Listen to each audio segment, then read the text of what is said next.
Oke, assalamualaikum warahmatullahi wabarakatuh. Bismillahirrahmanirrahim. Alhamdulillahirrahmanirrahim. Wassalatu wassalamu ala asrofil anbiya'i mursalin wa ala alihi wa ashabihi ajmain.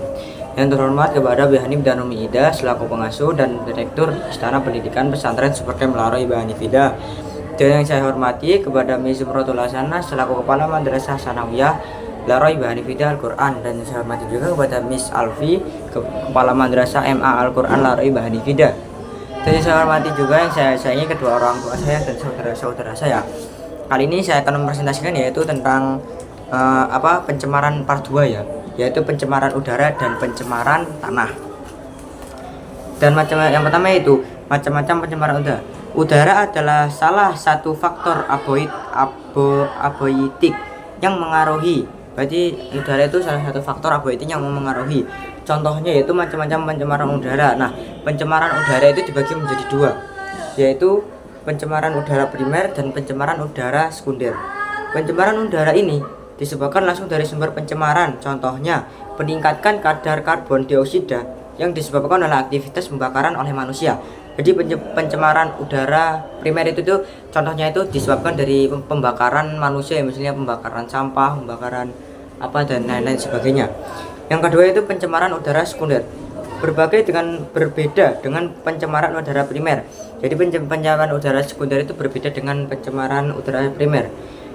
Yaitu pencemaran udara sekunder terjadi disebabkan oleh reaksi antara substansi pencemar udara primer yang terjadi di atmosfer. Misalnya pembentukan ozon yang terjadi dari reaksi kimia partikel-partikel yang mengandung oksigen di udara. Yang kedua itu faktor penyebab pencemaran udara. Aktivitas alam. Aktivitas alam dapat menimbulkan pencemaran udara di atmosfer. Kotoran yang dihasilkan oleh hewan ternak mengandung senyawa metana yang dapat meningkatkan suhu bumi dan akibatnya terjadi pemanasan global. Selain itu, bencana alam seperti meletusnya gunung berapi dapat menghasilkan abu vulkanik yang mencemari udara sekitar yang berbahaya bagi kesehatan manusia dan tanaman. Jadi dia penyebab pencemaran udara, misalnya gunung meletus itu dapat mempengaruhi udara napas kita akan sesak.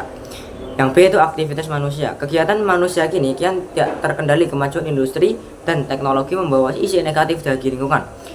Berikut ini merupakan pencemaran yang diakibatkan oleh aktivitas manusia, yaitu seperti pembakaran sampah, asap-asap industri, asap kendaraan, asap rokok, senyawa kimia buatan seperti CFC dan lain-lainnya. Yaitu berikut ini merupakan misalnya kita kan sering bakar sampah, terus asap-asap industri dari pabrik-pabrik ya, terus yaitu asap-asap kendaraan dari knalpot mobil dan motor. Dan yang ketiga yaitu benar guys, dampak pencemaran udara.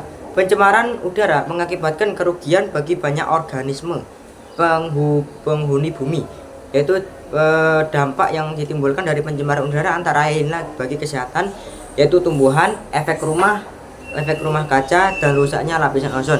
Jadi pencemaran udara itu tuh kita itu tidak boleh ya mencemari udara ya, kita harus merawatnya, harus melindunginya. Yang ketiga itu pencemaran tanah, yaitu faktor pencemaran tanah. Ambiotik.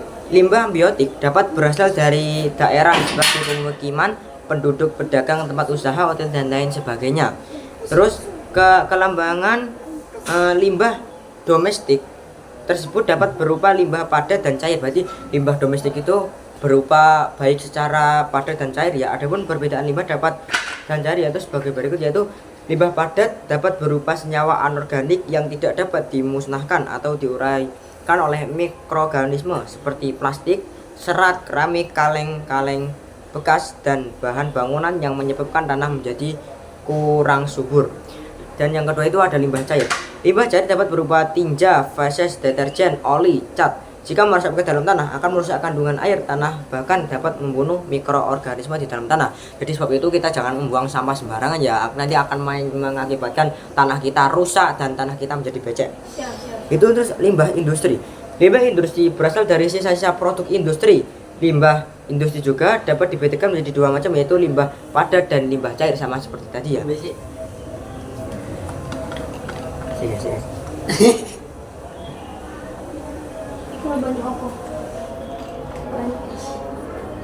Apa? Oke, limbah pertanian. Ijo itu negara Indonesia itu dikenal ya guys. Negara Indonesia dikenal sebagai negara agresi sebagai penduduknya terbesar dari pertanian. Akan tetapi karena ketidaktahuannya Iki apa? petani-petani IPA, Tiga ini apa? IPA. IPA. Petani-petani itu PS. petani yang menggunakan pupuk sinet itu tuh melebihkan karena dia itu melebihi pupuk, misalnya pupuk urea yang bersedia untuk yaitu tanaman tanah tercemar akan tercemar kalau kelebihan pupuknya ya. Terus penggunaan pupuk yang terus menerus dalam pertanian akan merusak struktur tanah. Kedua, dampak pencemaran tanah. Semua pencemaran pasti akan merugikan makhluk hidup, ya pastilah, terutama manusia. Dampak pencemaran tanah terhadap kesehatan tergantung pada tipe polutan, jalur masuk ke dalam tubuh, dan kerentanan populasi yang terkena. Contohnya seperti kromium, berbagai macam pestisida dan herbisida merupakan bahan karsinogenik untuk semua populasi. Limbah sangat berbahaya pada anak-anak karena dapat menyebabkan kerusakan otak serta kerusakan ginjal pada seluruh populasi. Oke, sekian presentasi dari saya pada pagi hari ini ya guys. Mohon maaf bila ada kesalahan tentang presentasi ini. Mohon maaf tadi ada iklan sebentar. Wassalamualaikum warahmatullahi wabarakatuh.